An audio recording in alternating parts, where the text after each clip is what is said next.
반갑습니다. 그러면 오늘 다산과 불교에 대해서, 천주교에 대해서 두 번째 강의를 함께 이어가 보겠습니다. 교수님 준비되셨습니까? 저번 시간까지 우리가 함께 살펴본 게 다산과 불교 역사적인 그 관계, 그 다음에 다산과 불교의 사상적인 부분, 그 다음에 이어서 다산과 천주교의 역사적인 그 관계에 대해서 중요한 대목만 그냥 간략하게 살펴봤고요. 오늘은 이제 됐나요? 예, 다산과 천주교의 사상적인 관계를 검토하고 맨 마지막으로 이제 세 종교가 어떤 점에서 합류할 수 있는지 이런 걸 살펴보는 거로 하겠습니다. 네, 오늘 그래서 제목을 갖다가 리를 넘어서 상제로라는 제목을 이제 붙여봤는데요.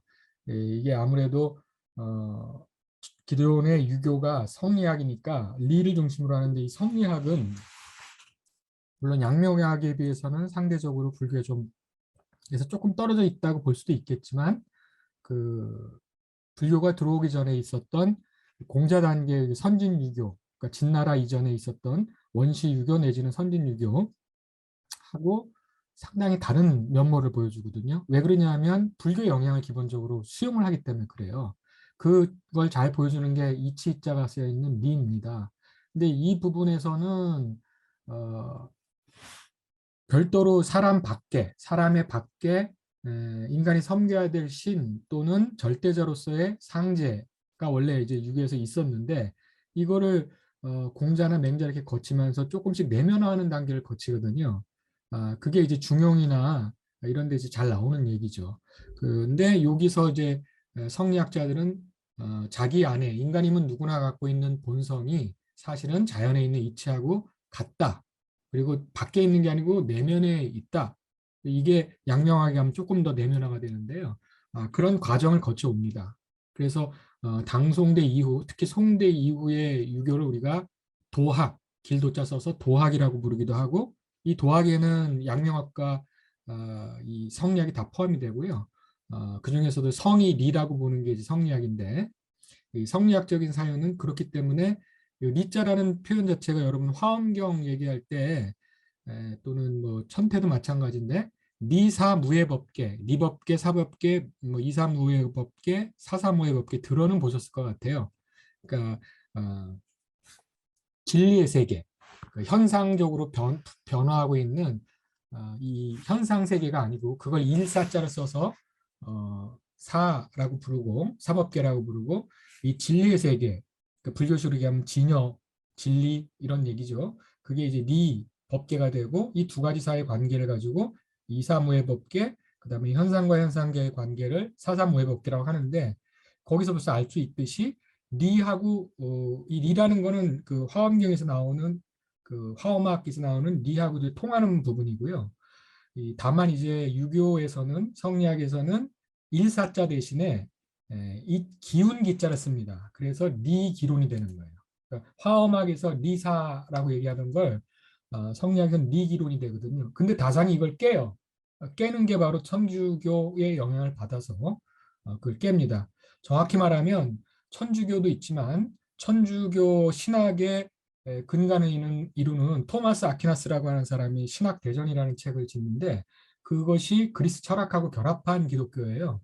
그래서 그 부분에 근거해서 이제 이론들을 전개하죠. 나중에 이제 개신교로 가면 또 얘기가 달라지는데 아무튼 그렇게 해서 니를 벗어나서 인간 내면에 있는 진리 이걸 벗어나서 인간 밖에 있는 정확히 말하면 인간 밖에 아니라 인간 위에 있는 거죠. 인간 위에 있는 상제 내지는 천주 하나님을 도입을 다시 하게 됩니다. 이러면서 이제 성리학하고도 결별을 하고 불교하고도 멀어지는 그런 현상을 보여주게 되는 거죠. 이 내용이 이제 전반적으로 제가 포괄적으로 한번 말씀을 드려봤고요. 다음 장 혹시 넘어갔습니까? 네, 그러면 제대로 되는군요, 이번엔. 첫 번째로, 그러면 서학서, 정약용이 영향을 받았던 천주교 플러스 서양 철학, 그리스 철학으로부터 비롯된 그 서양 철학은 어떤 것이 있는가? 그리고 양자가 어떻게 영향을 다산이 그것으로부터 영향을 수용을 했는지 이걸 한번 검토해 보겠습니다. 먼저 여러분 이름은 많이 들어보셨을 것 같은데 마테오 리치, 리마두라고 하는 사람의 마테오 리치죠. 이 사람의 천주시리라는 책이 영향을 끼치고 이게 그 이벽으로부터 얘기를 들을 때부터 이미 다산이 영향을 받은 겁니다. 이벽이 이 책을 읽고 서학을 학문 단계를 넘어서서 이제 신앙 단계로 들어가는 계기가 되는 책 중에 하나가 천주시리하고 저번에 말씀드렸던 칠극인데요. 두 개 다 번역이 되어 있습니다. 여기에는 뭐가 담겨 있냐면 토마스 아퀴나스의 신학이 반영이 돼 있어요. 이 토마스 아퀴나스라고 하는 사람이 기독교 신앙하고 그리스 철학을 접목시켜 가지고 신학이라는 걸 체계화하는 거죠. 이제 그게 나타나는데 그 중에 이제 대표적인 거 몇 가지 살펴보면 먼저 이제 아리스토텔레스, 뭐 여러분 이름은 많이 들어보셨을 것 같은데 이 사람이 영혼이 세 개 있다고 주장을 해요. 그게 소위 말하는 삼혼설이고 물품할 때 그 품자 있죠. 입구자 세 개 쓰는 그 품자를 쓰면 삼품설이 됩니다. 그 삼원설 또는 삼품설의 영향을 여기서 보여주는데 이게 유교에서는 그 순자하고 통해요. 예, 무슨 하실 말씀 있나요?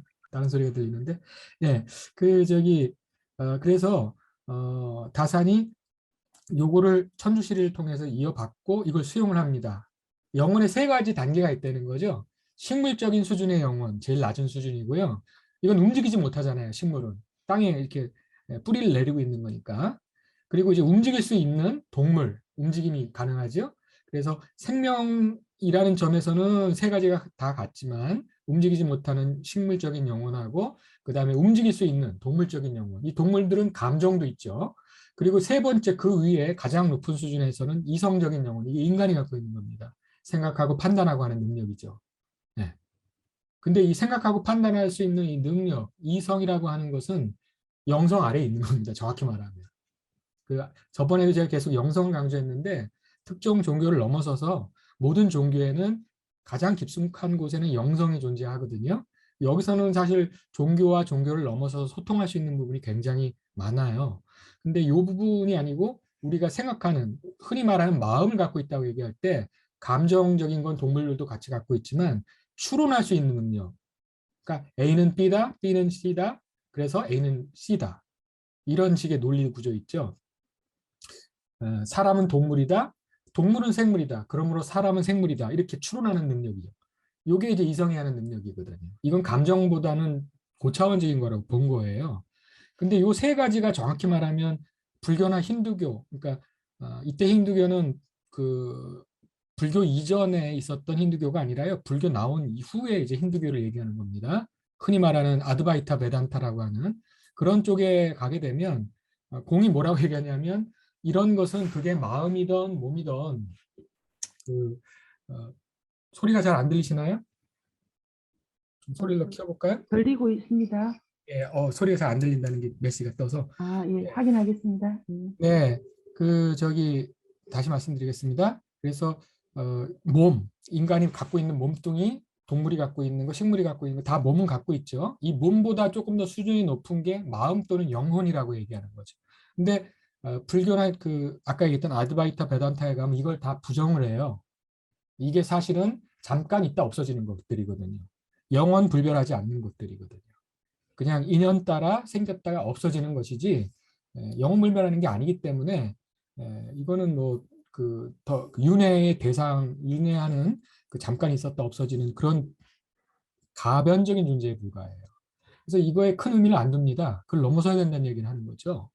근데 이쪽에 오게 되면 이게 영원 불변하거나 아니면 최소한 상당 기간 윤회하면서도 이것이 윤회한다고 얘기를 하거든요.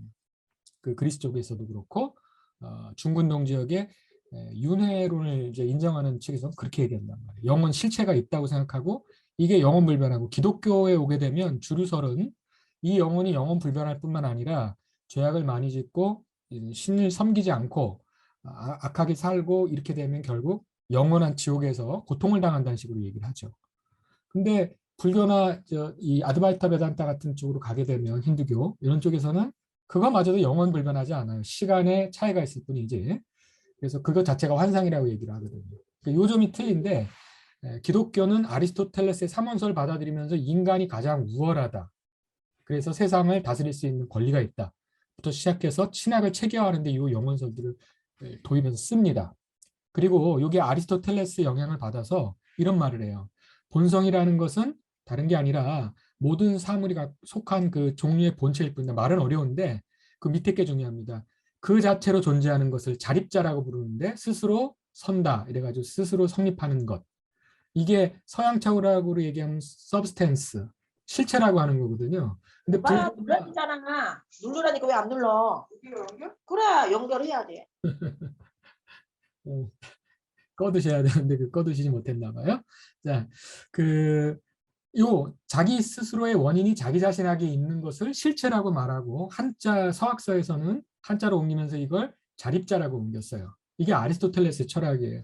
그래서 실체가 있고 실체가 갖고 있는 속성이 있습니다. 실체와 속성으로 모든 걸 설명을 하는 게 아리스토텔레스적인 사유인데요. 이걸 토마스 아퀴나스가 받아들여요.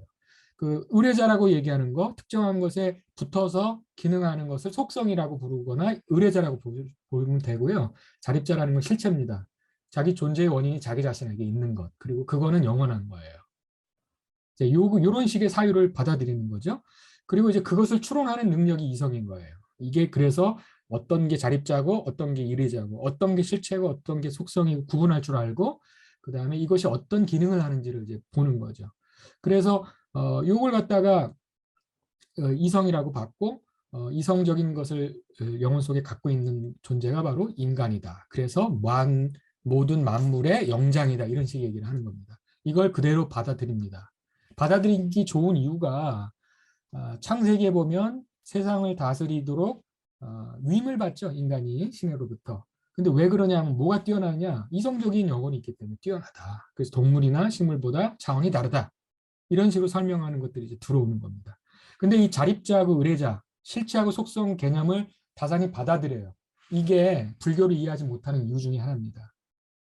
명확하게 말하면 다산은 불교의 가장 깊은 부분은 이해하기 힘들었어요. 뭐 윤리론이나 이런 네, 그런 부분들은 충분히 이해할 수 있었지만 가장 핵심이 되는 무하론이나 이런 걸 이해할 수가 없는 이유가 이겁니다. 무하론은 이거를 실체라는 게 없다라고 얘기를 하거든요. 그러니까 나라고 부를 만한 실체라는 게 없다. 뭐와 마찬가지냐면 여러분들 양파 껍질 까보셨잖아요. 양파 껍질 하나씩 까다 보면 어떻게 돼요? 마지막엔 아무것도 안 남죠. 우리가 몸뚱이라고 생각하는 거, 마음이라고 생각하는 거, 영혼이라고 생각하는 게 마치 껍질과 같아서 이렇게 하나하나씩 제거하다 보면 남는 게 없고 그렇다면 그건 영혼불변하는 게 아니니까 실체가 아닌 거예요. 그러니까 실체 개념이라는 것 자체가 성립하지 않는다고 얘기를 해요. 근데 속성이라는 건 실체에 따라 붙는 성격이기 때문에 그건 자동적으로 무너지는 거죠. 그러니까 무아론이라는 거는 그리스 철학이나 또 그리스 철학에서 영향을 받은 기독교 신학의 요 실체론적인 사유를 비판을 하는 겁니다. 네. 물론 그 아드바이타 베단타 이전에 불교 이전에 힌두교에서 그는 이런 실체론적인 개념이 있었어요. 그걸 뭐 영혼이라고 부르든지 아주 여러 가지 용어가 있었는데 부처님은 이걸 하나하나 다 논박을 합니다. 요 점이 불교의 가장 핵심적인 점인데 이 점을 결국은 이 토마스 아퀴나스 성향에 원래 갖고 있었던 거죠. 다산 스스로가. 소위 말하는 합리적인 사유에 의해서 요거를 받아들였고 이 받아들인 이 성향이 결국 불교의 핵심을 이해를 못하게 하는 요인이었다. 이렇게 보시면 될 것 같습니다. 자, 그 다음 넘어가죠. 네, 다음 장입니다. 그 마테오 리치의 천주시리에 이런 식의 내용들이 나와요. 이제 여기는 또 뭐가 중요하냐면 의지라는 용어들이 이제 등장을 합니다. 그래서 그 모든 존재들이 자기 의지를 갖고 있으나 또한 그 의지를 펼치거나 그만둘 수 있어야 덕이나 부덕, 선이나 악이 성립이 된다. 이건 뭐냐면 특정한 사안에 대해서 내가 선한 마음, 악한 마음, 그러니까 많은 사람들 또는 많은 존재들에게 도움이 되는 그런 걸 할 것인지 아니면 그거하고 정반대의 것을 할 것인지 의지로서 선택한다는 얘기죠. 그리고 그 선택에 의해서 비로소 이게 덕스러운 일인지 부덕한 일인지 선한 일인지 악한 일인지가 결정이 된다고 얘기를 해요. 그 이전에는 선과 악, 덕과 부덕이 성립하지 않고 어떤 의지를 가지고 어떤 행동을 펼치느냐에 따른 책임이 따라온다. 이런 식의 얘기를 하는 거죠. 네, 그래서 옳은지 그른지를 변별할 줄 아는 이성, 영심이라고 표현하는 게 그거예요. 또는 영명이라고 표현도 합니다. 영명 또는 영식, 알식자 써가지고 밝을 명자를 써서 영명, 영심, 영식 이런 식의 용어들을 서약서에서 많이 쓰는데 저게 다 그런 얘기입니다. 근데 요 영명이나 뭐 영자 들어가는 것도 사실은 불교에도 그 인도에서 중국으로 넘어왔을 때 불교에도 적용되는 얘기예요. 허령불배한, 그러니까 굉장히 밝으면서도 항상 깨어 있어서 흐릿하지 않은, 늘 깨어 있어서 모든 진리를 정확하게 파악할 수 있는 그것이 있다고 그러죠. 의식이라고 이제 번역을 하는 게 좋은데 그건 마음하고는 다른 차원의 얘기입니다. 근데 이제 이게 번역하다 보니까 영심 이렇게 얘기가 돼서 영혼이라고 하는 것에 그런 영명한 능력, 속성이 있다 이런 식으로 바뀌어 버리는 거죠. 그러니까 주체가 있고 주체에 따른 속성이 있다라는 게 그대로 여기도 적용이 되는데요. 물론 불교에서도 동아시아로 들어왔을 땐 체용론이라는 게 있어요. 뭐 좀 어려운 용어인데 몸과 몸짓의 관계를 생각하시면 됩니다. 그러니까 내가 춤추는 춤꾼이라고 하면 춤을 추는 내가 있고 아가 있는 거죠. 내가 있고 그다음에 춤을 추는 행동이 있는 거죠. 그걸 갖다가 몸체자하고 쓸 용자를 써서 몸과 그러니까 체와 용 이렇게 얘기를 하는 거거든요. 네. 그래서 이 두 개가 나뉘어지는 것처럼 얘기하지만 사실은 동아시아에서는 이 두 가지가 분별은 되지만 나뉘어지지 않아요. 그걸 체용불이라고 얘기하는데 근데 서양에서는 그게 정확하게 구분이 됩니다. 네. 기능이 좀 없어져도 나라고 하는 것 자체가 없어지질 않아요. 그러니까 무아로는 못 받아들이는 거죠. 이게 가장 큰 차이점이에요. 그래서 그 주체가 있고 영혼이 있고 마음이 있어서 그 마음이나 주체나 영혼이 사물을 정확하게 어떻게 할지 판단을 하고 거기서 선을 향할지 악을 향할지 의지를 낼 수 있다는 거죠. 그러니까 의지를 냈으니까 대가를 치러야 된다는 얘기인 거죠. 그래서 그 대가의 최종 결과가 영원한 천당, 영원한 지옥 이런 얘기가 가능해지는 겁니다. 요거 자체는 뭐 그렇게 어려운 얘기는 아니고요. 그래서 여기 예를 들 때 이제 다산을 감복하게 만들었던 내용들이 이런 거예요. 금수 같은 경우 그게 악을 행했다고 그래가지고 처벌을 한다든지 짐승들한테 얘네가 뭐 좋은 일 했다고 상 주고 이런 법이 없다. 왜냐하면 얘네들은 그런 의지, 그다음 판단력이 이성적인 영혼이 없기 때문에 그런 거 할 능력이 없다. 그러니까 동물들은 우리 인간이 봤을 때는 어떻게 저렇게 할 수 있지 하고 윤리의 잣대를 들이댈 곳에 얘네들한테는 적용할 수가 없다. 왜냐하면 이성적 영혼이 없으니까. 이런 식의 논리 구조를 갖는 겁니다. 자, 요거가 이제 다산이 받아들인 거고 다산도 나중에 판단할 수 있는 능력, 그 다음에 그것을 특정한 선을 향한 의지냐 악을 향한 의지냐를 냈을 때 그거에 따른 책임이 지어지기 때문에 결국 뭘 조절을 하냐면 의지를 어떻게 잘 낼 것이냐, 성실하게 잘 그 의지를 초반에 잘 가꾸고 하나님을 섬기거나 인간을 섬기기 위해서 최선을 다해야 된다. 말은 굉장히 훌륭하고 좋은 내용입니다. 근데 그렇게 되면 저번에 얘기했지만 끝끝내 최종적인 그 결론은 하나님한테 가 있기 때문에 하나님을 어떻게 섬기느냐 문제, 인간을 어떻게 섬기느냐면 하나님을 섬기는 게 신앙이고 인간을 섬기는 게 윤리죠. 그래서 열심히 섬기긴 하는데 완성에 이를 수 있느냐 하는데 의문점이 주어지는 거예요. 왜냐하면 내 안에 모든 게 다 있어야 되거든요. 그래야 최종적으로 그 최종 목표, 불교식으로 얘기하면 깨달음, 기독교식으로 얘기하면 이제 삼위일체가 되는 그 신비 안에 들어갈 수 있는 그렇게 되는데 그 부분이 좀 약하다 뿐인 부분이 있습니다. 하지만 의지를 어떻게 내고 어떻게 행동을 해야 되느냐에 따라서는 굉장히 그 강한 실천력을 동반을 합니다. 이것만큼은 부인할 수가 없어요. 그래서 다산이 끊임없이 당대의 불교인들, 성직자나 아니면 일반 재가신도도 포함해서 기복적인 욕망에 결국은 따라서 하는 거 아니냐라는 식의 비판을 할 때 윤리적인 행동에 대한 끊임없는 강조를 하는 것은 다산을 따라오기가 정말 쉽지 않습니다. 그건 불교인들에도 마찬가지예요. 이런 건 좀 본받을 필요가 있는 것 같은데 최종적인 그 결과에 도달을 한다거나 아니면 어떤 일을 하든 간에 마음의 평안 이런 게 좀 적은 건 사실이죠. 그건 여러분들이 이제 흔히 얘기하는 사마디, 정에 선정에 들었을 때 느낄 수 있는 그런 부분은 이제 여기는 잘 보이질 않아요. 그래서 그런 부분이 있다는 점 말씀도 드리고 싶고요. 그래서 결국은 의지를 강조하는 철학, 의지를 강조하는 유학이 전개가 됐는데 이게 기존의 유학에서는 별로 없던 얘기예요. 천주실이 영향을 받은 거예요, 분명히. 그래서 육신의 주인이 되는 건 결국 나 자신이다 얘기를 하지만 불교는 그 나 자신이라고 하는 게 우리가 보통 얘기하는 마음이거든요. 심지어 성리학에서도 심통성정이라고 해서 마음이 자기가 따라야 될 기준인 본성, 그것도 내 안에 있습니다. 성리학에서는. 그리고 자기가 본성을 가지고 세상의 특정한 사태 또는 사물을 접할 때 마음에서 반응이 일어나잖아요. 그 마음을 정이라고 불러요. 우리가 흔히 감정이라고 얘기할 때 감은 밖으로부터 무슨 정보가 들어왔을 때 느끼는 작용이에요. 그러니까 누가 나한테 욕을 하면 일단 그 작용이 들어오죠. 근데 나한테 욕을 해도 부처님 같으면 어떻게 합니까? 그걸 자기가 받질 않아요. 받을 내가 없으니까. 근데 우리들은, 우리 같은 중생들은 어떻게 하나요? 받을 내가 있으니까 나를 모욕했구나 판단이 쓰고 그거 악한 거니까 나를 방어하기 위해서 정당하게 논박을 하겠죠. 이런 식의 사유인 겁니다. 그런데 그런 마음을 유지하는 한 깨달음은 요원한 것이죠.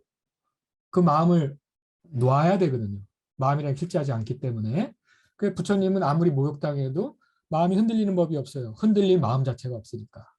근데 여기서는 마음의 모든 게 주체가 됩니다. 그건 성약도 마찬가지입니다. 그러니까 실천하는 주체가 끝끝내 남아있는 한 깨달음이라는 게 불교식으로 보면 도달할 수 없는 그 요망한 일이에요. 다만 선하게 살아서 불교식으로 얘기하자면 천신으로 태어나거나 뭐 기독교식의 무슨 천당에 이런 거 태어나는 건 가능할 수도 있죠. 하지만 악하게 되면 이제 스스로 만든 그 마음의 대가에 따라서 지옥이라든지 악이라든지 축생 같은 걸로 태어나는 것 뿐인 겁니다. 하지만 그 두 가지 다 시간이 언젠가는 한정이 있고 그 복이나 악이 다 떨어지면 결국 다른 걸로 또 윤회하기 때문에 끝이 나질 않습니다. 이런 식의 차이점이 있다는 거 알아두시고요. 그 다음에 두 번째로 이제 시극은 전에 얘기했었습니다만 성악 추술이라는 그 책이 있습니다.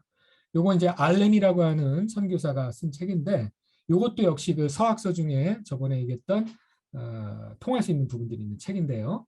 여기 보시면 내면에 신령한 큰 몸, 대체 혹은 영성이라고 이제 할 수 있는 요 부분이 있다고. 그게 바로 사람의 본성을 가리킨다. 이걸 영혼이라고도 한다. 그래서 아까 얘기했던 식물이 갖고 있는 생혼, 동물이 갖고 있는 각혼하고 구분돼서 인간만이 갖고 있는 영혼이라고 한다 얘기를 하죠. 이거 영심이라고 불러서 신체의 심장과 구분하는 영적인 심장, 또 영신이라고 이제 부르기도 한다. 이렇게 다양한 얘기를 했지만 결국은 기독교식으로 얘기하자면 영, 육, 혼 얘기할 때 혼에 해당하는 부분이에요. 영은. 영하고 혼을 또 나누면 또 달라져요. 그때 영육혼 3분론으로 가게 되면 그때 영은 생각하고 하는 이 이성적인 기능은 혼이고 그때 영은 성령입니다. 그러니까 하나님, 인간 개별적인 영혼이 아니고요. 하나님의 영을 가리키는 거예요. 근데 그 단계로 가면 영성의 단계로 이제 갈 수 있거든요. 지금 제가 얘기하는 영성하고 여기서 얘기하는 영성은 다릅니다. 제가 지금 얘기하는 식으로 하자면 혼이 영성에 해당하는 거예요. 그래서 이분들이 이제 영성, 영원, 영심 뭐 이렇게 얘기하는 것들은 사실은 마음을 얘기하는 거예요. 마음. 네. 그래서 이 마음을 우리 유교 전통적인 용어로 하면 대체라고 얘기하죠. 그 맹자가 얘기하는 몸뚱아리가 소체라면 그 대체는 마음인 거거든요. 근데 이 부분이 그대로 영향을 줘서 다산이 이것도 수용을 합니다. 그래서 저 용어도 역시 그 천주실이 못지않게 다산을 비롯한 서학설을 수용하는 사람들에게 큰 영향을 주었고 그거에 따라서 사람들은 선과 악, 현명하냐 어리석으냐 하는 구분들이 실제로 자기가 어떻게 판단하고 어떻게 행동하느냐에 따른 대가에 불과하다라고 얘기를 하는 거죠. 불교적으로 얘기하면 자업자득일 텐데 그런 식의 논리 구조를 갖게 됩니다. 그리고 신은 그걸 할 수 있는 능력을 인간에게 주었다.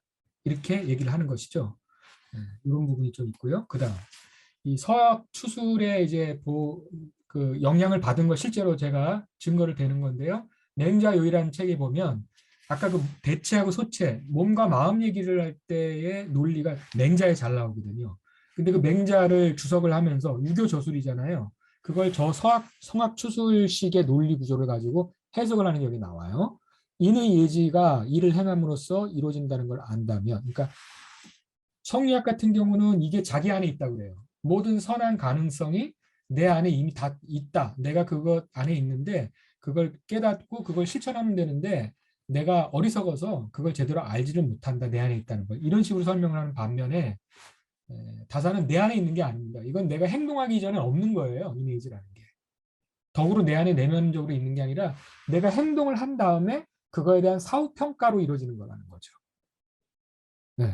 왜냐하면 이건 내가 어떤 특정한 능력이 있어서 그 능력이나 속성에 따른 행동을 하고 그거에 따라서 도덕적인 평가로 잘했다 못했다, 잘했으면 인의 예지라는 말이 붙는 거죠. 이런 식으로 해석을 합니다. 그러니까 밖에 있는 거고 행동을 한 다음에 이루어지는 얘기예요. 그러니까 실천력은 어마어마하게 커지는 겁니다. 네. 하지만 그러니까 이거는 성리학을 비롯한 불교까지 포함되는데 말로는 항상 좋은 얘기를 하는데 왜 실천이 안 될까라는 거에 대한 다산 나름대로의 해답이었던 거예요. 근데 그것의 해답의 키를 누가 줬느냐? 이런 성학추술 같은 서학서가 준 겁니다. 그래서 내가 실천을 한 다음에야 비로소 인의 예지, 어떤 행동이 어진 행동을 했다, 옳은 행동을 했다, 예의 바른 행동을 했다, 또 지혜로운 행동을 했다라고 평가가 된다, 이 얘기를 하는 거죠. 근데 이걸 그 스님들처럼 벽을 쳐다보고서 앉아가지고 다리 꼬고 앉아서 돛 닦는다고, 자기 마음 수행한다고, 선정 수행한다고, 또는 화두를 든다고 이게 가능하겠냐 하는 게 다산의 비판의 핵심적인 부분입니다. 언제 그게 가능하냐? 그거는 면복 수행할 때는 그 윤리적인 그 관계 구도에 들어가진 않잖아요. 그렇죠?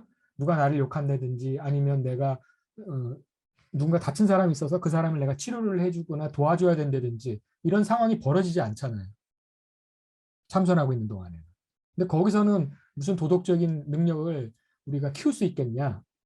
어떻게 해야 되느냐 하면 늘 마음이 그 집중하고 있는 상태, 흐트러지지 않는 상태를 유지를 해서 만약에 어려움에 처한 사람을 보게 되면 그것이 그 순간 내가 좋은 행동, 선한 의지를 하기 위한 좋은 행동을 하기 위한 의지를 일으키고 그 어떻게 도와주면 될지 정확하게 판단을 해서 그 정확하게 그 사람에게 도움되는 방식으로 했을 때 그때 내가 어진 행동, 의로운 행동을 했다고 되고 그 덕이 쌓이면서 내가 어진 행동 또는 의로운 행동을 하는 능력이 점점 커지는 거다.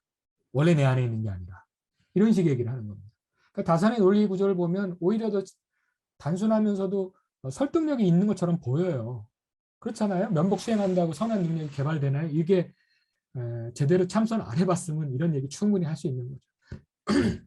근데 여러분들이 참선을 하거나 기도를 많이 한다는 것은 그런 여러 가지 그 다양한 사태에 대응하기 위한 기초적인 능력이 키워지거든요. 그걸 하면. 조금 더 많은 자비심, 더 풍성한 사랑의 그 능력들이 그 안에서 키워지는데 다산이 그걸 맛보지 못한 것 같다는 생각이 듭니다. 근데 이제 대부분의 그걸 맛보지 못한 사람들의 입장에서는 이게 훨씬 더 설득력이 있습니다. 불교나 아니면 저 영성적인 얘기를 하는 것보다는. 그래서 이런 부분이 다산의 한계 내지는 특성이다 이렇게 생각하시면 됩니다. 하지만 다산만큼 또 철저하게 이 윤리적인 행동하는 사람도 좀 드물겠죠. 늘 이걸 신경 쓰기 때문에. 그래서 이런 것들이 자기 마음 안에 있다고 그러면서 함양하겠다고 그러면서 참선을 한다거나 화두를 듣는다거나 그다음에 유학자들 같은 경우도 이 좌선하듯이 앉아가지고 자기 마음 함양하잖아요. 성리학자들은 그거를 정확하게 겨냥을 하고 비판을 합니다. 이게 이제 천주시리 말고 청학추술 같은 데서 영향을 받는 거고요. 또 성학추술에는 이런 말도 나와요. 인간이 갖고 있는 욕구를 얘기하는데 이게 다산의 용어로 하면 기호로 이제 변합니다. 지각, 뭔가를 알고 판단하는 그런고자 하는 욕구도 있고 영명한 욕구도 있다. 근데 이 지각의 욕구라는 건 결국 알고자 하는 건데 좋은 것을 하려면 보면 좋은 것을 하고 싶은 마음이 생긴다. 그래서 좋은 것을 못한 것을 보면 좋지 못한 걸 보면 그걸 싫어하는 마음이 생긴다. 그러니까 누군가 괴롭혀가지고 고통받는 장면을 보면 내가 그걸 싫어하는 마음이 생기고 누군가 어려운 사람을 도와주는 걸 보면 내가 그거를 칭찬하고 싶고 나도 그렇게 하고 싶은 욕망이 생긴다는 거예요. 이게 선한 욕구입니다. 그렇죠? 선을 향한 선한 욕구가 있다는 거죠. 그래서 이런 부분. 근데 여기서 들어오는 루트가 두 개다. 하나는 오관, 감각을 통해서 들어오는 불교식으로 얘기하면 안입이 설신 의를 통해서 들어오는 겁니다. 보고 듣고 맛보고 냄새 맡고 만지고 더듬는 거 등등. 그 다음에 마음에서 일어나는 그 부분이 있어요. 몸이 아니라. 이걸 갖다가 이제 불교에서는 의로 얘기하는 경우가 많죠. 그래서 이거를 굉장히 심층 분석을 하잖아요. 유식하게 가면. 그래서 이 부분을 지각의 욕구라고 이제 합니다. 그래서 요걸 갖다가 기호 또는 기욕이라고 하는 게 성학추술에 나와요. 이게 우리가 영성의 능력으로 얘기가 되는 거죠. 영명한 능력을 갖고 있는 사람들, 속성을 갖고 있는 인간들은 짐승들하고는 달리 이런 욕구가 있어서 선을 얼마든지 할 수 있다. 인간 안에 있는 선한 가능성들을 얘기할 때 악을 향한 가능성을 얘기하지 않습니다. 항상 선을 향한 가능성을 얘기해요. 그런 면에서 종교적이에요. 다산도. 그래서 이 부분이 스콜라 철학하고도 연결되는 건데요. 이성적인 판단을 하고 선을 향한 행동을 하기 위한 의지를 일으키는, 그리고 어떤 특정한 사태, 그러니까 내가 저 사람을 도와주면 손해를 볼 텐데 내가 도와주지 않으면 저 사람은 어쩌면 죽을지도 몰라. 이런 상황이 있을 수 있잖아요. 그럴 때 나의 손해를 감수하고라도 그 사람을 도와줄 건지, 그런데 저 사람 도와줬다간 우리 가족이 도와주다가 오히려 우리 가족이 길거리로 내앉게 생겼다. 이러면 이제 우리가 저울질을 하잖아요. 이 손해 볼 거하고 도와줬을 때 그 사람이 얻을 이익, 내가 얻는 이익이 아니라 그 고통받는 사람이 얻을 이익입니다. 그걸 달아보고 나서는 근데 내가 이거 감당할 수 없어. 이거 포기하기도 하고 아니면 그걸 선택을 기꺼이 하기도 하지요. 선한 사람이면 선택을 할 거고 보통 사람들 같으면 내가 당할 그 불이익이 너무 크니까 눈물 그냥 입 한번 꾹 참고 목구멍이 포도청인데 이러고 눈 감는 거죠. 이때 이 다는 저울, 요걸 갖다가 권이라고 합니다. 권이라는 건 권리라고 번역도 되지만 이 저울을 얘기하는 거예요. 기본적으로. 네. 두 개 달아봐가지고 저울질 하는 거죠.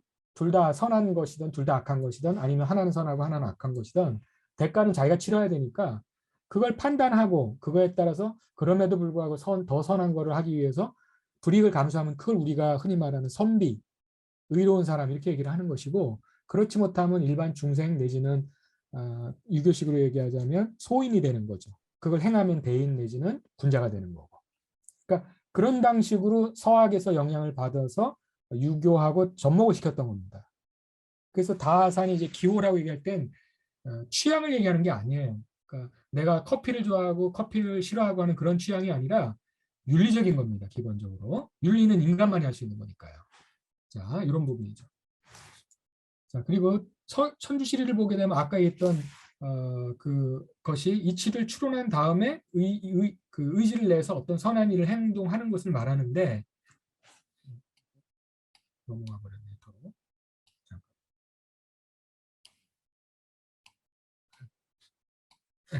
제대로 나왔습니다. 이것을 주는 주체가 누구냐? 바로 하나님이 되는 겁니다. 기독교에서는. 그래서 하나님이 영적인 판단을 할 수 있고 선을 향한 의지를 낼 수 있는 기본 가능성을 인간에게 줬다. 악을 할 수 있는 가능성을 줬다는 얘기는 안 해요. 선한 일을 할 수 있는 판단력과 의지력 그리고 능력을 줬다 이 얘기를 하죠. 그래서 세 가지 얘기합니다. 인간에게 주어진 게 세 가지가 있어요. 재질과 상황과 본성입니다. 길인 얘기를 하긴 하는데 어떤 마치 뭘 생각하시면 되냐면 불교에서 천상계에 있는 신들을 생각하시면 됩니다.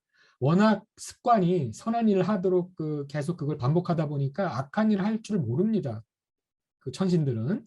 그래서 선한 일을 하도록 정해져 있으니까 선한 일을 해도 공로가 되지 않아요. 뭐 이런 식의 얘기를 해요. 다산이. 악한 일을 하도록 정해져 있는 존재들은 악한 일을 해도 죄가 되지 않는다. 이게 벌써 뭐에 영향을 받은 거냐면 아까 성악 추출식의 얘기를 받은 겁니다. 그러니까 동물들에게는 이건 물을 수 없다. 그럼 천신들에게도 물을 수 없겠죠. 그걸 이미 늘 선한 생각, 선한 행동으로 해가지고 그 천상계에 태어난 걸 테니까. 불교식으로 얘기하면. 물론 이제 기독교식으로 얘기하면 천상계에 태어나고 이런 건 있을 수 없죠. 윤회론이 없으니까. 근데 이런 식의 사유 구조 때문에 오로지 선과 악 중간에 끼어 있는 건 인간만이 그렇다. 일단 윤리적인 게 자질이 주어져야 거기에 따른 책임을 물 수 있잖아요. 윤리적인 판단을 못하거나 윤리적인 의지의 그 자유가 없는데 어떻게 거기 윤리적인 책임을 묻겠어요. 우리 법에서도 보면 뭔가 정신적인 문제가 있어서 윤리적인 판단할 수 없는 사람이 비윤리적인 일을 했다고 처벌하지 않지요. 그거 마찬가지입니다. 그런 논리가 들어와요. 얼마나 이게 설득력이 있습니까? 합리적이고. 다산이 홀딱 넘어가는 거죠. 이런 논리에. 그럼에도 불구하고의 논리가 여긴 들어가지 못합니다. 기독교도 사랑 얘기할 때는 항상 그럼에도 불구하고입니다. 어머님의 사랑이 하나님의 사랑에 가장 가깝다는 얘기가 자식이 못된 짓을 하고 자기를 해코지를 해도 심지어 우리 그런 얘기 하잖아요. 자식이 못된 짓 하다가 엄마를 죽음에 이르는 행동을 했는데 그 순간 이제 자식 보고 자식이 나중에 감옥 갈까 봐 얘야 이렇게 하라 하고 자식의 그 죄나 잘못을 숨겨주잖아요. 그럼에도 불구하고의 사랑이죠. 내가 너한테 뭐를 받았으니까 나도 너에게 은혜를 갚겠다. 너가 나에게 악을 행했으니 나도 너에게 죄를 묻겠다. 이거는 우리가 흔히 법 같은 거 만들 때 우리가 상식적으로 윤리적이거나 법적인 부분에서는 이게 기본입니다. 선은 선으로 갚고 악은 악으로 갚는다. 눈에는 눈, 이에는 이. 이 구조인데 우리가 가장 높게 평가하는 종교들, 적어도 세계 문명을 이룬 종교들은 그 마지막 단계 얘기를 합니다. 사랑이든 자비든. 그게 기본이에요. 그리고 그것이야말로 다산이 철저하게 실천하려고 했던 윤리의 근간이 사실은 그거다 얘기를 하는 거죠. 근데 모든 존재가 다 하나다, 나와 다르지 않다라는 것을 많이 마음을 이렇게 풍성하게 하면 사랑이나 자비가 활성화가 되겠죠. 그러면 윤리적인 판단 이런 거 하기 전에 저절로 선한 게 나와요. 맛을 보는 건 아는데 다산이 그게 맛을 못 본 게 좀 아쉬운 부분인데요. 아무튼 그렇게 해서 재질 자체가 선할 수도 있고 악할 수도 있는 재질을 타고났고, 그 다음에 선한지 악한지 판단할 수 있는 판단력, 영명, 영지가 있고, 그 다음에 그것을 향해서 선한 행동을 향해서 자기 불이익에도 불구하고 그걸 충분히 감당할 수 있는 의지를 내는 그런 능력이 인간에게 있다. 그래서 인간은 선악의 윤리적인 주체가 될 수 있다라고 얘기를 하는 거죠. 그리고 그게 신이 준 능력이다 얘기를 합니다. 계속 이게 튕겨 나오네요. 다시. 네, 그걸 또 다시 다른 말로 심경밀엄이라는 책에서는 이렇게 얘기해요. 인간의 본성은 선하다. 이건 맹자가 얘기하는 거죠. 그리고 권형, 아까 했더니 저울질하는 겁니다. 그리고 이제 행사, 실제 실천하는 건 말이에요. 그러니까 인간의 영체, 영혼이라고 생각하시면 되는데 세 가지 이치가 들어있는데 하나는 선을 좋아하고 악을 부끄러워할 줄 안다는 거죠. 성향 자체가 원래 선을 좋아하고 악을 부끄러워할 줄 알아, 인간은. 그게 이제 있다는 겁니다. 그러니까 선과 악이 동등하게 가능성에서 이 둘 중에 어느 걸 선택하는 그 얘기를 하는 게 아니고 원래 인간은 선하다. 이 얘기가 되죠. 이 부분은 맹자가 원래 그 얘기를 했고, 기독교도 근본적으로는 하나님의 형상 얘기할 때는 인간이 갖고 있는 선의 가능성을 얘기를 해요. 근데 이제 죄를 지을 수 있는 가능성이 있어야 되잖아요. 현실적으로는 어떤 종교인들건 관계없이 선과 악 사이에서 고민을 하기 때문에 그 현실을 권형이라고 말하는 겁니다. 이게 저울질하는 거예요. 선할 수도 있고 악할 수도 있는데 선악의 선택에 항상 그 순서 봉착을 하게 됩니다.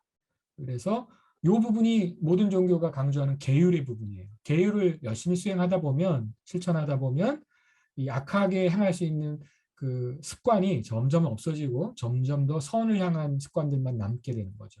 그게 생각이든 행동이든 간에. 그러니까 그거를 이제 배양하기 위해서 도덕적인 규율이나 계율, 어느 종교나 다 얘기를 하는 이유가 이겁니다. 현실의 부분에 맞춘 거예요. 이제 이런 게 하다 보면 불교식으로 얘기하면 지혜가 거기서 좀 더 잘 발현되게 되겠죠.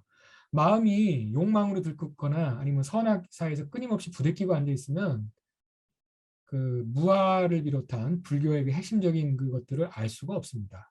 기독교식으로 얘기하자면 하나님의 그 사랑, 그리고 모든 존재에 대한 하나님의 사랑, 이거를 느낄 수가 없습니다.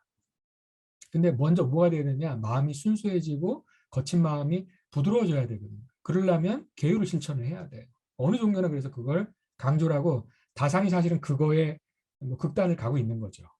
근데 그거 하다 끝나니까지 문제인 건데 그 다음 단계가 있는 거죠. 자, 그리고 그렇게 하다 보니까 실제 실천하는 공간에 들어가면 선은 행하기 실제 어려워요. 악을 행하기는 정말 쉬워요. 왜냐하면 악은 대체적으로 이익을 갖다 주거든요.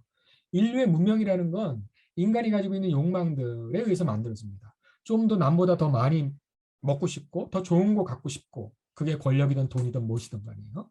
그렇게 해서 그걸 차지하기 위해 숱하게 경쟁을 하잖아요. 그게 인간 문명을 만든 거거든요. 그렇지 않습니까? 네. 그러다 보니까 그쪽으로 가면 성공이 되니까 남들보다 조금 더 공부를 하고 조금 더 많은 지식을 갖고 많은 권력을 갖고 많은 돈을 가지면 성공하는 게 일반적이니까, 물론 이제 그것도 서로 그게 너무 충돌하다 보면 문제가 생기니까 그거에 균형을 이루기 위해서 법률이나 제도 같은 게 만들어지긴 하지만, 네. 그 실질적으로 보면 악을 행했을 경우, 그 다음에 불의하고 타협했을 경우 이익 보는 경우가 많거든요. 이게 순자의 성악설이 나온 까닭이라고 다산도 봅니다. 이 부분에서는 성악설을 어느 정도 받아들이는 거예요. 맹자 절대 그렇게 얘기 안 하거든요. 성선만 얘기를 하지. 그러니까 영체의 부분, 원래 갖고 있는 가능성의 부분에서는 맹자의 얘기를 받아들이면서 실제 실천할 때 왜 인간은 악을 많이 행할까? 심지어 가장 고매한 인품을 가졌다고 하는 선비조차도 말로는 고매한 얘기하고 뒤로 보면 호박씨 까고 앉아있고, 불교식으로 얘기하자면 스님들이 연불보다 제밥이 관심 있다라는 식의 얘기를, 물론 일부 스님들이 그렇게 했겠지만 그렇게 얘기할 때, 아니면 그 목사님들이나 신부님이 종교의 이름으로 정확하게 예수의 뜻하고 반대의 행동을 할 때 나올 수 있는 얘기들이죠. 그러니까 그게 사실은 현실인 경우가 많아서 이 부분에 대한 다산의 통찰이 여기 이 세 가지 구분하는 거 안에서 들어가고 이 틀을 제공해 줬던 게 아리스토텔레스를 거쳐서 토마스 아퀴나스를 거쳐서 천주교 신학으로 해서 다산에게 들어온 겁니다.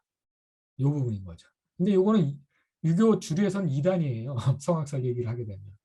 그래서 유교 주류 쪽은 주로 이 성리학이나 양명학 거쳐서 불교하고 소통할 수 있는 부분이 있는 반면에 다산의 이쪽으로 가게 되면 소통할 부분이 별로 없어지는 거죠.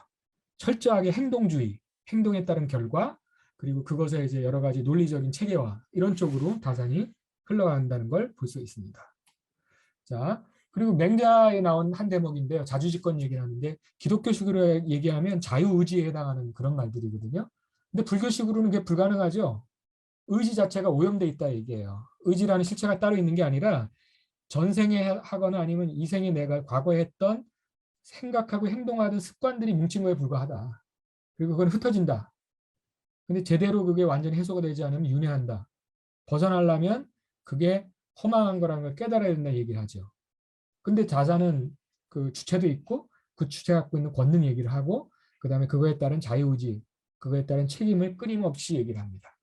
그래서 금수와 다른 것은 판단하고 행동할 수 있는 의지와 능력이 있다.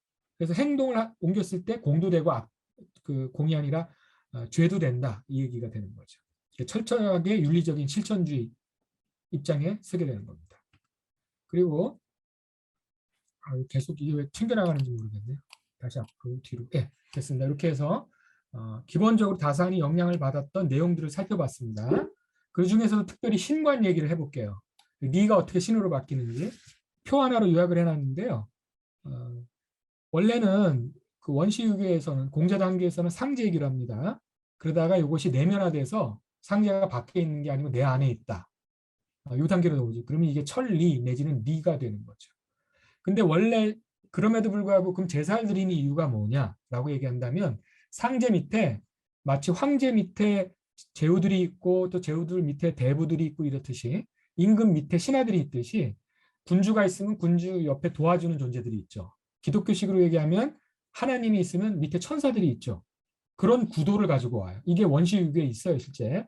그래서 상제 밑에 하늘에 있는 일종의 천사 같은 존재들이 천신이라면 지상에 있는 또 신적인 존재들이 있죠. 상제보다는 못하지만, 그러니까 창조주 내지는 우주를 주관하는 존재는 아니지만 그걸 돕는 존재들이 있습니다. 각자의 전문 분야들이 있어요.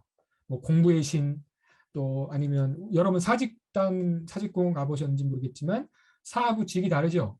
사는 땅신이에요. 그리고 직은 공무의 신입니다. 우리가 먹고 살려면 먹고 살 수 있는 공간이 필요하고요.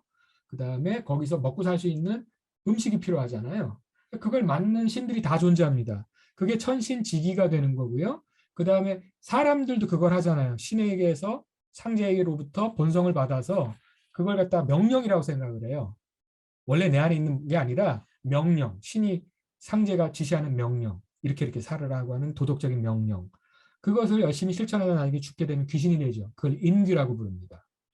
그래서 모든 그 제사는 상제에게 드리는 거, 이건 천재만 드릴 수 있고요. 유교에서는 천신이나 직위는 우리가 그 제후 같은 사람들이 드릴 수 있는 겁니다. 일반인들은 드릴 수 없어요. 일반인도 드릴 수 있는 건 자기 조상뿐이 없는 거죠. 그래서 제사를 드리는 거예요, 조상에 대한. 이 부분이 이렇게 전통적인 신관과 여기에 따르는 제사, 의례관이거든요. 이걸 다산이 바꿔요. 오른쪽 것처럼. 상제는 이제 천주니까 그대로 받아들이고 이 천신과 직위 이런 걸 통합을 해버립니다. 명신으로. 영명한 능력이 있는 신인 거죠. 몸이 없다 뿐이고 인간하고 똑같아요. 영명한 능력이 있고 다만 조금 더 초월적인 능력이 있는 것 뿐이죠. 그러나 그건 상제 밑에 있는 거예요. 기독교식으로 얘기하면 천사죠. 네? 천사 같은 존재가 있고 그 다음에 인간이 죽어서 되는 인귀가 있다고 봅니다. 이게 천주교하고 좀 다른 거예요. 다산이. 유교적인 거죠. 인간이 죽으면 제사를 지내야 되는 거예요. 다산 입장에서는. 천주교는 그렇지 않죠. 이게 다른 점이에요. 그래서 이런 식으로 간단하게 그러니까 천신과 직위를 통합해서 명신이라는 존재를 만들고 상제를 보좌하는 존재예요. 그리고 인간들도 죽으면 하늘에 가서 예수님 같이는 뭐 중보하는 존재는 아니지만 후손들을 위해서 간구하는 정도의 능력은 있다고 보는 겁니다. 이렇게 신관을 바꿔요. 그러니까 유교하고 천주교가 섞인 신관이 되는 거예요. 그리고 제사를 드린다는 면에서는 천주교하고 다르죠. 굉장히 간단하게 요약을 한 겁니다, 제가. 네. 이런 식으로 신관이 변했다. 그러니 여기 무슨 리가 들어가고 이럴 여지가 없는 거죠.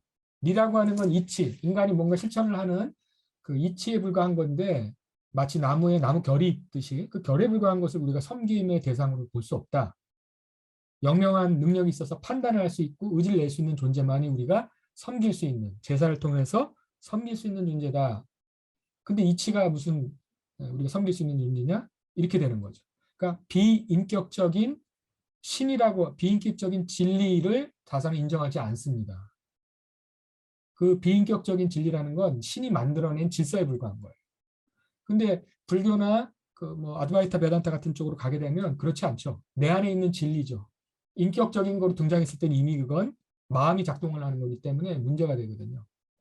이게 유신론적인 종교하고 무신론적인 종교가 나뉘는 기점입니다. 이 부분이 있다는 거. 제가 이렇게 이제 표현을 조금 더 자세하게 해봤는데 이렇게 나눠볼 수 있어요. 인간은 뭐 천자부터 모든 백성에 이르기까지 만물을 향용이라고 제가 썼는데 누리고 사용할 수 있는 권리가 있습니다.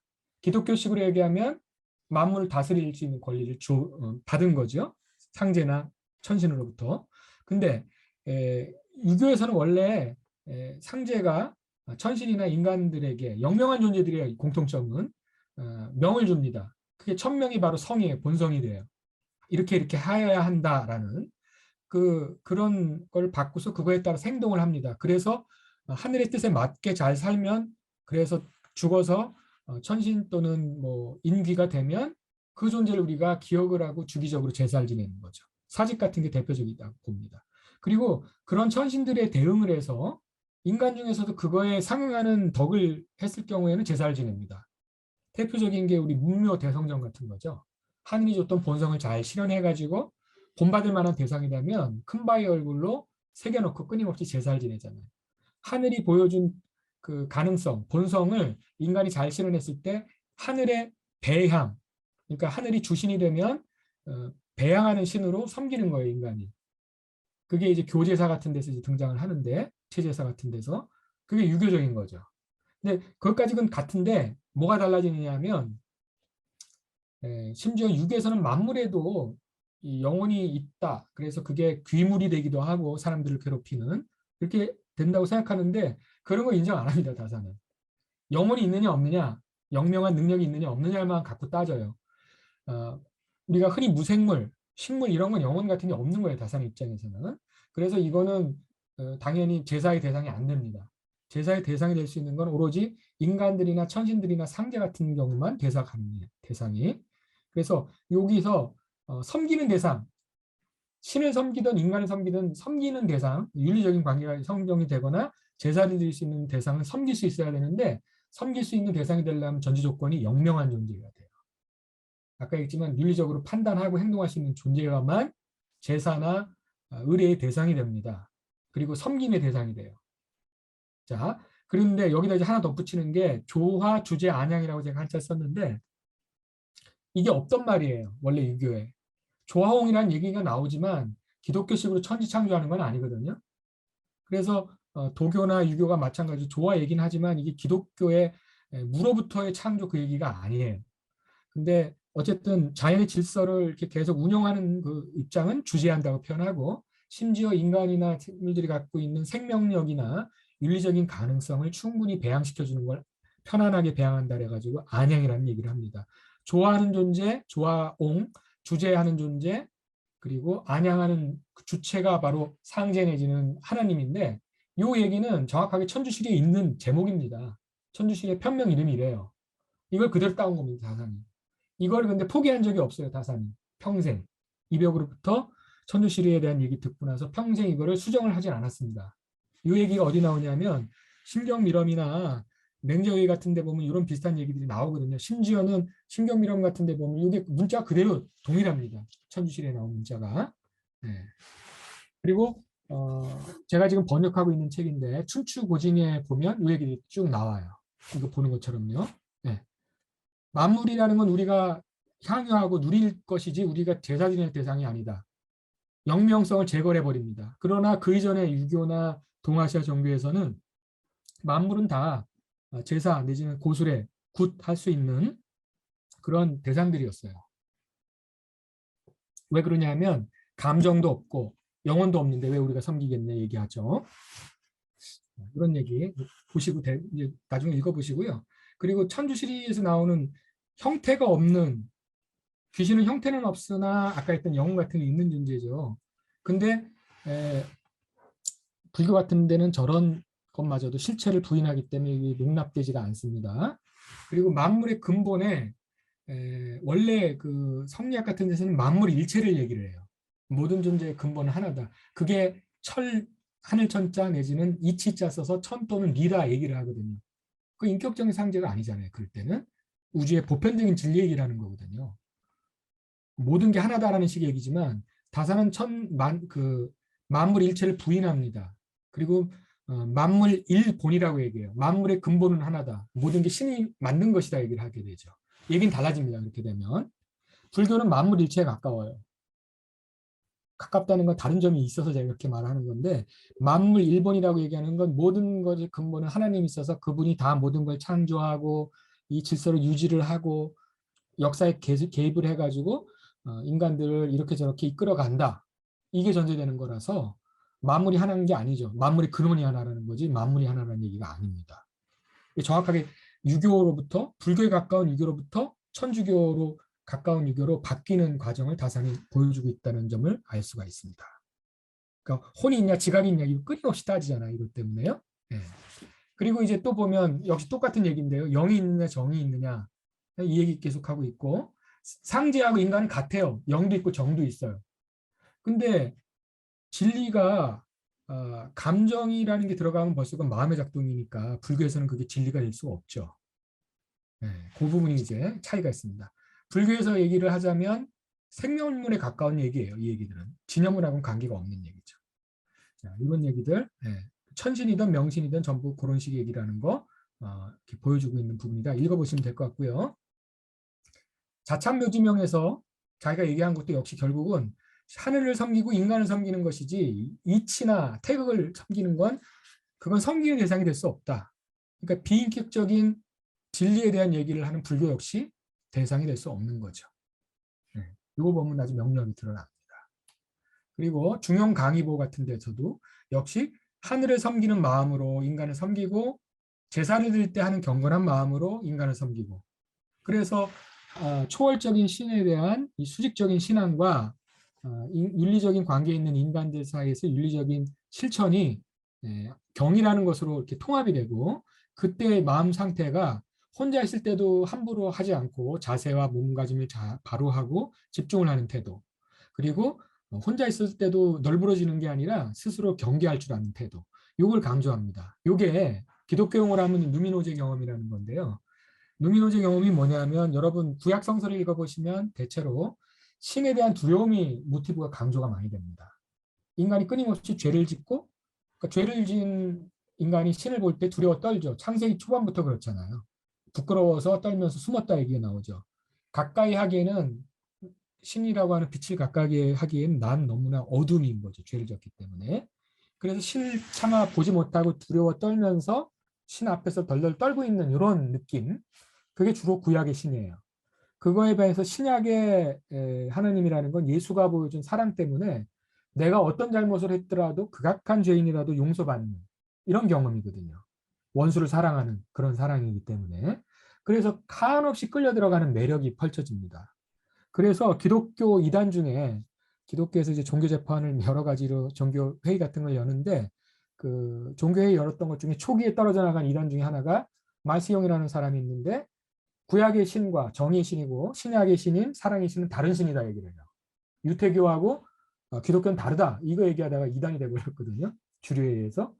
근데 그렇게 얘기할 만한 근거가 사실은 좀 있어요. 완벽하진 않아도. 구약에도 사랑의 하나님 나오긴 하지만 구약은 대체적으로 정의의 하나님, 징벌하는 하나님이니까 그걸 대하는 인간의 마음은 두려움으로 가득하겠죠.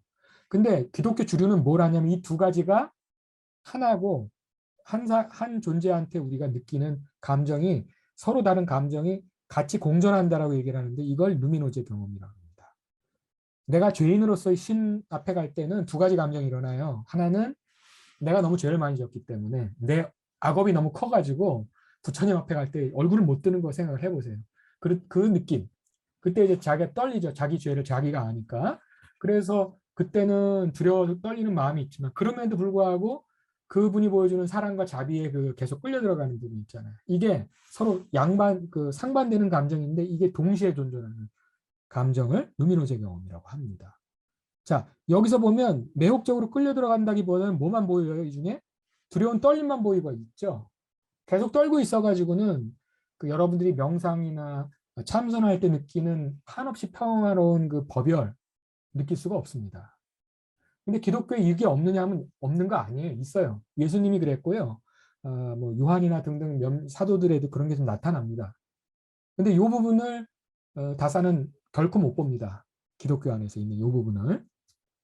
물론 사랑을 실천하고 이런 거는 유교적으로 관점에서 받아들였기 때문에 충분히 보지만 이 매혹적인 끌림 부분은 어떤 감정적인 동요도 없고 나를 완전히 잊어버리는 상태거든요. 구약에 보시면 성서에 뭐라고 써 있냐면 하나님을 보는 자는 죽는다고 써 있어요. 그거 사실이죠. 왜냐하면 진리를 만나고 진리를 제대로 접하게 되면 아상이 없어지거든요. 나라고 하는 그게 완전히 없어집니다. 아트만이. 불교식으로 얘기하자면. 기독교도 그게 있어요. 왜 없습니까? 있는데 그 부분을 강조를 안 해요. 주류에서는. 그래서 다산도 역시 그 영향을 받아서 한 다리 건너 두 다리 건너 계속 건너다 보니까 이 두려움 떨리는 요 부분, 개심 공부라는 게 떠는 거기 때문에 그게 유교적으로 왜 사람들이 도덕적인 실천을 안 하냐, 하나님 무서운 줄 몰라서 그런다, 이런 식으로 접근을 하는 거죠. 요 부분이 불교에 대해서 끝끝내 다산이 접근하지 못하는 이유이기도 합니다. 자, 제가 지금 다산이 했던 내용들을 보여드리면서 설명을 드렸고요. 이제 세 종교를 비교하면서 우리 그동안 이제 오랫동안 끌었던 내용을 한번 종합해 보도록 하겠습니다. 저번에 나왔던 건데 그때는 이거 설명을 해도 충분치가 않아서 제가 설명을 짧게 했습니다. 좀 전에 보셨듯이 개신공구, 하나님 앞에 섰을 때 자기가 이렇게 떨 줄 아는, 여러분들이 나쁜 짓 하는데 누군가가 계속 쳐다보고 있으면 그것도 자기를 생명을 끝장낼 수 있는 존재가 쳐다보고 있으면 나쁜 짓 합니까? 못하겠죠. 근데 그게 눈에 보이지는 않지만 신은 형체가 없어요. 그건 다산이 받아들이거든요. 형체가 없는 존재이긴 하지만 분명히 있다는 건 알아요. 그런 식의 관념이 유교하고 기독교의 공통점이라고 다산은 이제 생각을 했던 거예요. 기독교에도 아까 얘기했지만 끌리는 부분이 있는데 그거가 이제 사라졌어요. 다산의 윤리체계 안에서는. 그리고 오로지 초월적으로 내가 어떤 행동을 하든지 잠도 안 주무시고 나를 지켜보시는 하나님, 이걸 받아들인 거예요. 그게 유교의 상지하고 연결이 되면서 불교 영향을 받았던 이치라는 걸 지워버리고 상지하고 거기 들어쓴 거죠. 그러니까 늘 긴장의 상태에 있는 거죠. 긴장 상태가 경인 건 맞지만 참선을 할 때는, 참선할 때 여러분 긴장하나요?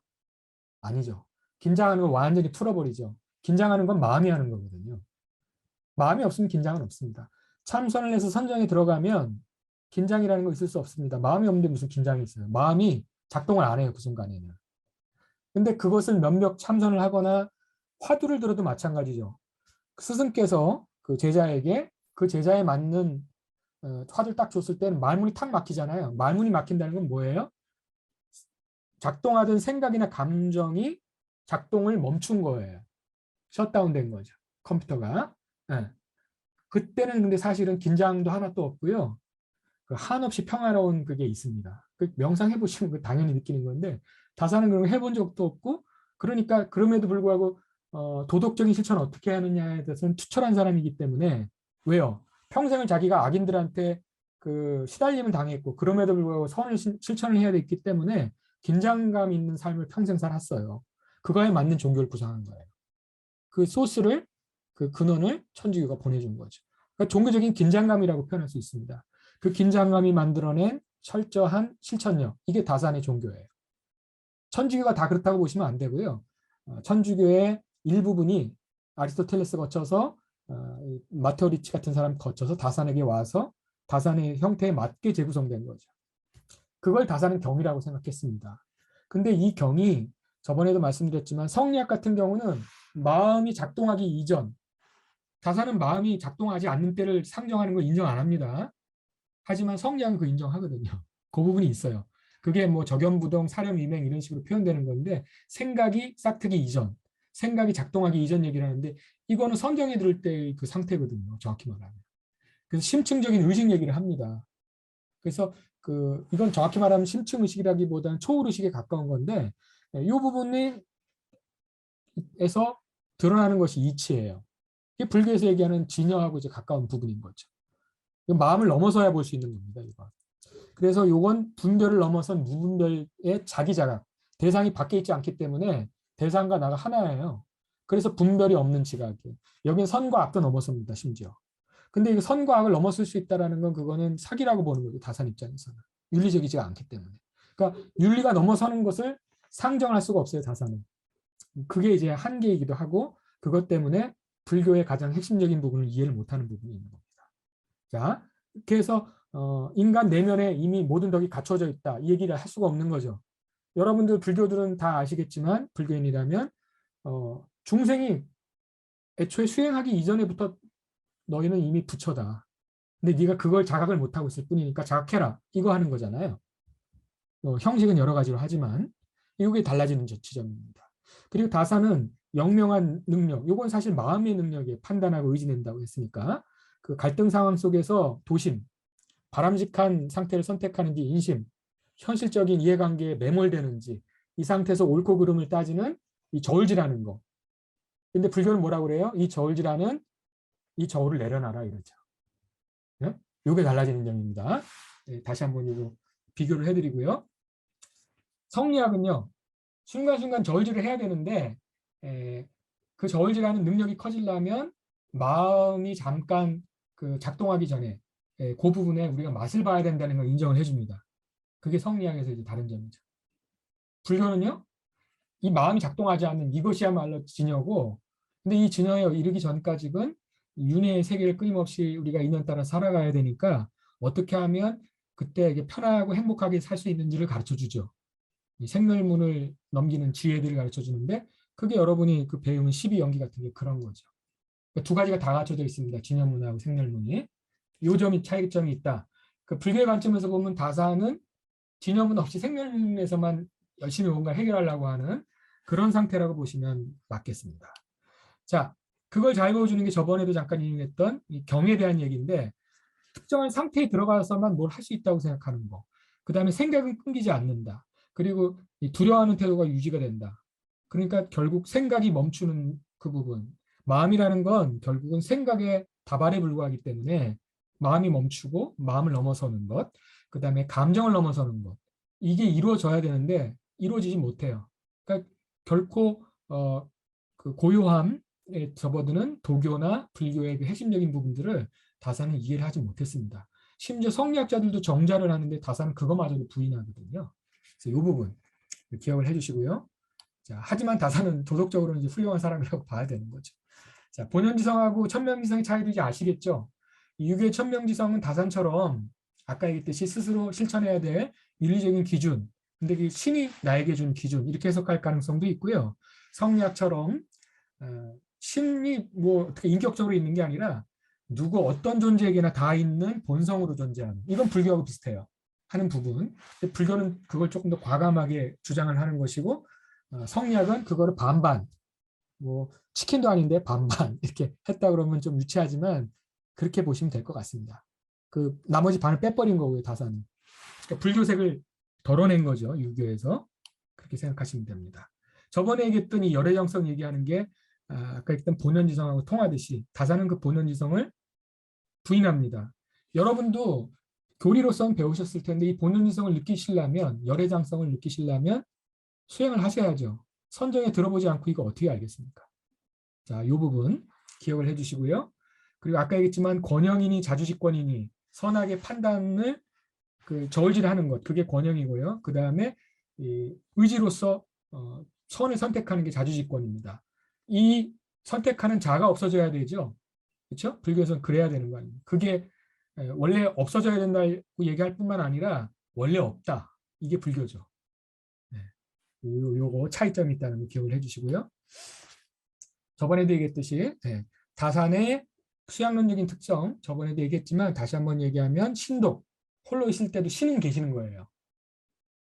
근데 신이 있을 필요가 없습니다. 불교나 이렇게 오게 되면 내 안에 있어요. 모든 게 다. 선도 악도 내 안에 있고 그게 나가 있기 때문에 이게 만들어지는 것이기 때문에 나의 그림자거든요. 나라는 그림자만 없으면 다 없을 건데 근데 그림자가 없어지기 전까지 내가 먼저 없어져야 되는데 그냥은 안 되잖아요. 그래서 그림자를 먼저 녹이는 연습을 합니다. 자기 악업을 녹이는 연습을 하죠. 그게 수행이에요. 그게 좀 익어지게 되면 나중에 아상도 점점점 힘을 잃게 되고 아상이 뒤따라오는 법상들도 다 없어져서 그 아상과 법상이 다 없어지게 되죠. 그러면 이제 깨닫는 거죠. 그러나 다산은 그런 게 없을 수가 없습니다. 나라는 게 끝까지 유지가 돼요. 그리고 심지어는 성리학에서조차 아까 얘기했지만 나 내지는 내가 작동하는 생각이나 감정이 없을 때를 상정을 하고 그 수행을 하는데 그게 미발함량입니다. 근데 다산은 그거마저 그런 거 없다 얘기를 해버리고 그 상황 속에서도 특정한 윤리적인 상황을 시뮬레이션 해가지고 이런 상황이 벌어지면 내가 이렇게 해야지 하는 그 생각이 끊임없이 있는 것이지 생각이 없는 건 그냥 멍 때리거나 잠이 든 거에 불과하다라고 다산은 생각을 하는 거예요. 그래서 끝이 안 나요. 이런 식의 수행을 하게 되면 그게 어떤 종류의 수행이든지. 다상의 수행은 외부 대상, 초월적인 존재, 그 주제자인 상대이든지 아니면 구체적인 인간이든지 이걸 항상 설정해 놓고 끊임없이 긴장 상태에서 수행을 합니다. 그래서 실천력은 굉장히 강한데 이게 여러분들이 뭐랄까 참선을 한달까 아니면 화두를 잡고 있다든지 아니면 그 만트라를 한다든지 그러니까 주문을 내잖아요. 불교에서도 이제 그런 식으로 하다 보면 삼매에 들어요. 그거 확실히 사실이에요. 불교 수행 안 해도 특정한 행동을 반복을 하게 되다 보면 삼매에 듭니다. 대표적인 게 독서삼매입니다. 제가 어릴 때 독서삼매에 들었거든요. 어떻게 갔냐면 그 낮에 책을 읽기 시작했어요. 근데 밤이 되면 어두워지니까 책을 못 읽잖아요. 근데 분명히 2, 3시쯤에 내가 책을 읽기 시작했는데 두꺼운 책인데 8시가 될 때까지 제가 책을 계속 읽고 앉아 있는 거예요. 어두워졌는데도 어두워졌다는 자각을 못한 채로 어머니가 밥 먹으라고 부르는데도 반응을 안 하다가 어머니가 방에 들어오셔서 저를 이렇게 탁 치면서 얘가 아무것도 안 보이는데 뭐 하고 있는 거야? 딱 치더라고요. 그 순간 제가 이제 현실로 돌아왔는데 독서삼매죠. 책을 있지만 읽고 있는 나도 없고 책도 없고 그게 그냥 읽고 있는 행동 하나만 지금 계속 흘러가고 있는 상황이 벌어지는 거죠.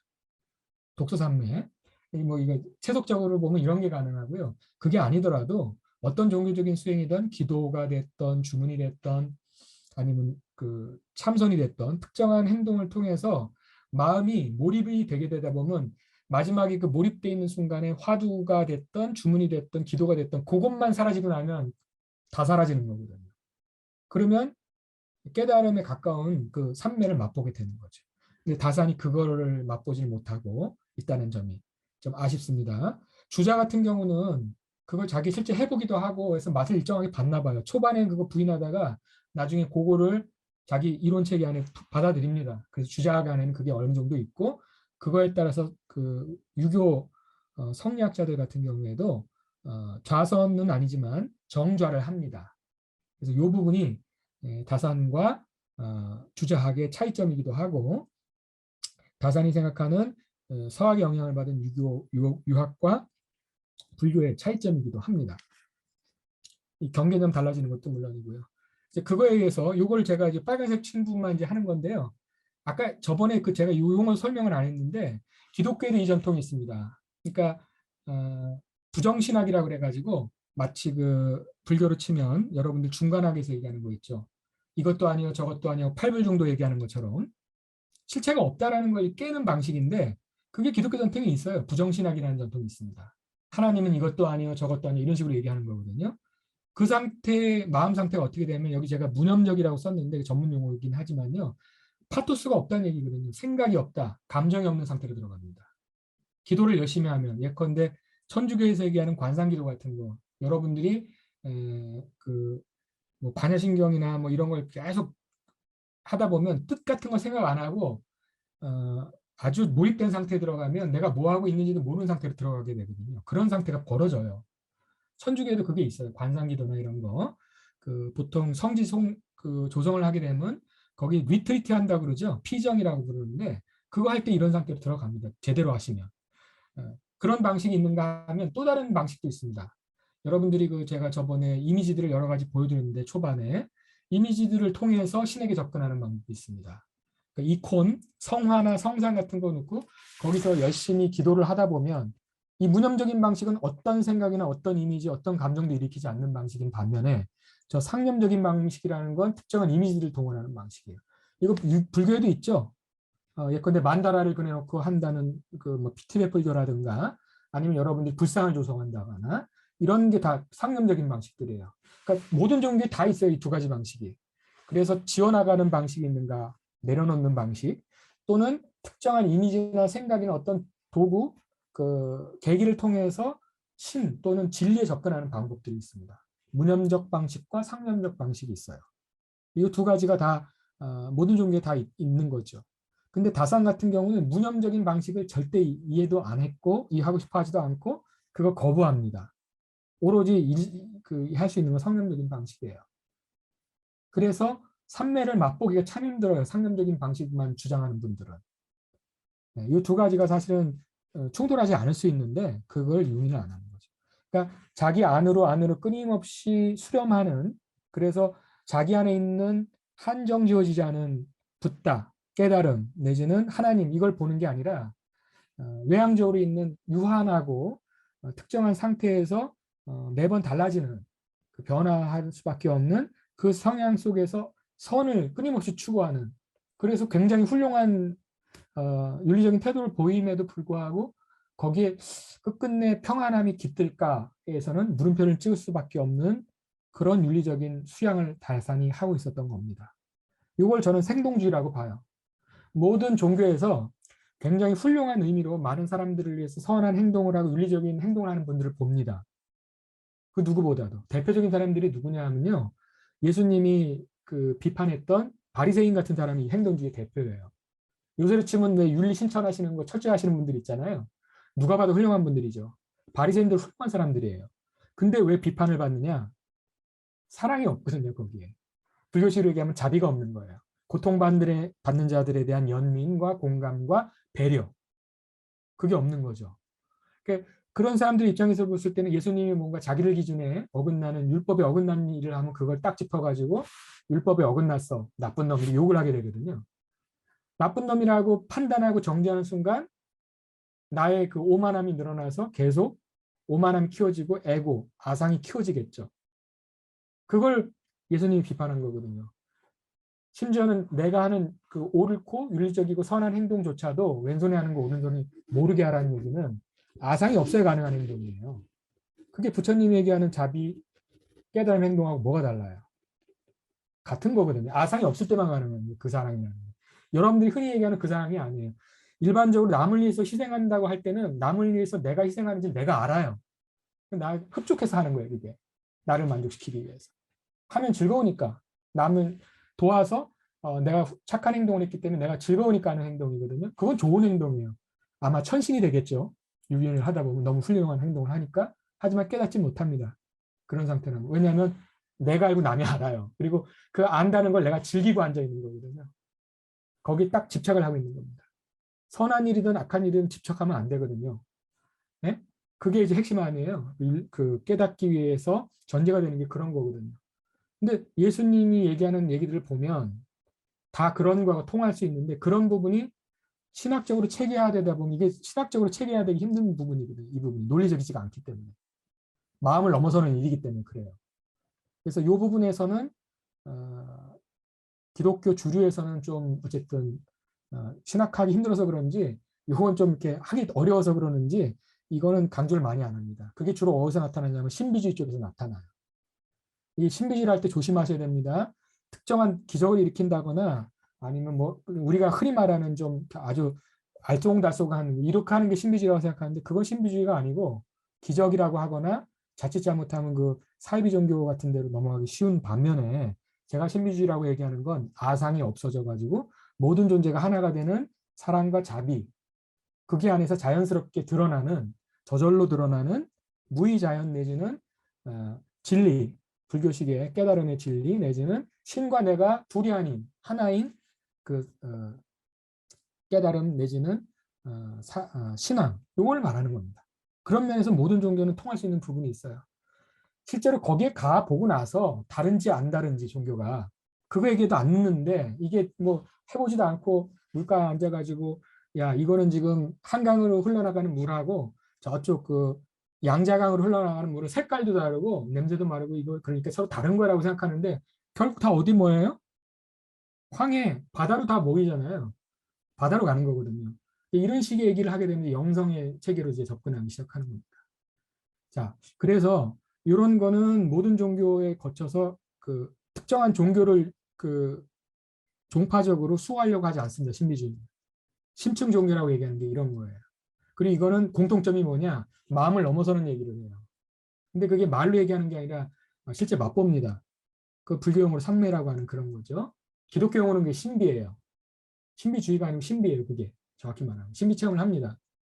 그런 사람들은 남을 비판하거나 정죄하거나 판단하지 않습니다. 타 종교든 내 종교든. 그러니까 그런 부분이 있는데 그거는 정말 내밀한 부분이기 때문에 우리 논리와 이성을 넘어서 있는 부분이라 신학적으로 학문적으로 체계하기가 너무 힘들어요. 체계하기 좋은 건 뭐냐면 행동주의예요. 윤리적으로 살아라. 그러니까 그렇게 하려고 하다 보니까 윤리적인 계명을 한참 만들죠. 율법 만들고 윤리 만들고 이러면서 사람들을 그거 갖고 판단하기도 하고 잘못했다면 지적을 하고 잘할 땐 칭찬하고 자기도 그거에 대해서 끊임없이 노력을 하고 높아지기는 하는데 이 경우에는 아까 얘기했지만 윤리적으로 훌륭한 아상이 점점 키워지기 때문에 남들보다 위에 있으면서 내려다보는 거죠. 윤리적으로.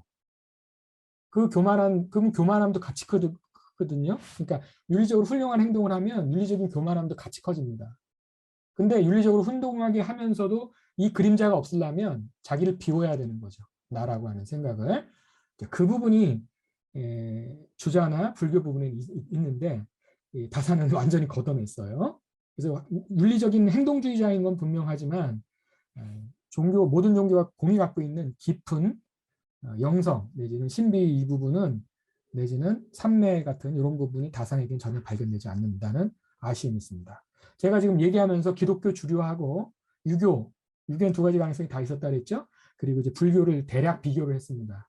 뭐가 다르고 뭐가 틀린지는 아실 수 있을 것 같은데 제가 한 가지 이제 걱정스러운 거는 불교인들을 접할 때 여러분들 언제 또 만날 수 있을지 몰라서 마지막 당부드리는 말씀인데요. 우리가 부처님이 가르쳐 주신 완벽한 진리를 갖고 있으니 다른 종교인들이나 다른 사람들을 이렇게 근기가 낮은 사람으로 낮춰보는 습관들이 있어요. 그거 있는 한 여러분들 절대 깨닫지 못합니다. 제가 당담을 하죠. 그걸 내려놔야 되거든요. 정말 깨달으신 분들 보면 아무리 어떤 누구가 와도 항상 내가 없기 때문에 그 사람의 필요에 의해서 그 사람의 욕망이나 그 사람의 어떤 욕구를 채워주는 게 아니라 그 사람이 정말 필요한지 뭔지를 알아서 그거에 맞는 적절한 처방과 해결책을 내놓습니다. 그러니까 부처님의 그 법문이 그렇게 많아진 건 사실은 하나를 얘기하고 계시는 건데 끊임없이 많아지는 이유는 사람들이 숱하게 많은 환경 속에서 전혀 다른 생각과 행동과 다른 업을 갖고 온 사람들이 있기 때문에 그들에게 맞춰서 대기설법, 근기설법 하신 거거든요. 눈높이 교육하신 거거든요. 예수님도 똑같아요. 하시는 거 보면. 그러니까 비유도 많이 등장하고 하는 건데 공통적인 거는 이거예요. 상, 에고가 없어지는 겁니다. 이런 면에서 서로 통해요. 그러니까 어떤 앞으로 뭐 제 강의에서도 혹시 뭐 여러분 지식이 혹시 들어갔다면 나중에 다 잊어버리셔야 돼요. 그게 여러분에게 안 좋은, 내가 사실을 좀 더 많이 배웠으니까 남들 앞에서 그거 어쨌든 배운 거를 쓰려고 하거든요. 그게 무엇이든 간에. 지식은 힘이기 때문에 힘을 사용하려고 생각하지 마십시오. 그 기껏 해놓고 윤회의 기간을 늘리는 거에 불과해요. 그래서 이건 제가 정말 불교인들에게 드리고 싶은 말씀입니다.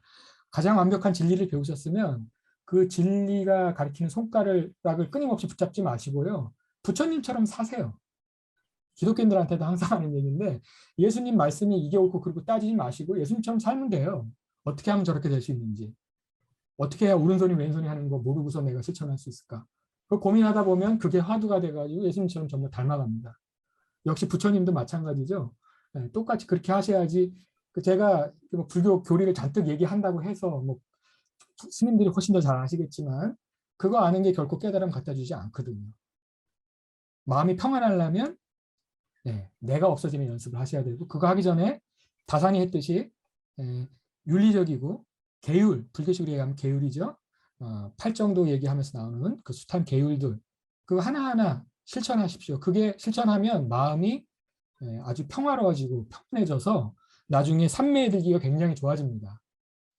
그리고 나서 자연스럽게 그 역량이 커지면 구름이 잠시 지나가다가 구름이 걷히고 나면 태양이 밝아지듯이, 밝게 드러나듯이 여러분이 노력 안 해도 깨달음의 빛이 저절로 드러날 거라고 저는 봅니다. 네, 벌써 이게 오늘이 6주째가 되는데, 여러분하고 함께 했던 제가 어줍지 않게 좀 여러분 앞에서 몇 가지 말씀을 드렸는데, 여러분께서 지혜롭게 잘 판단하셔서 걸을 건 걸으시고 여러분에게 도움이 되는 것만 남기시기를 바랍니다. 오랜 시간 경청해 주셔서 감사합니다. 감사합니다.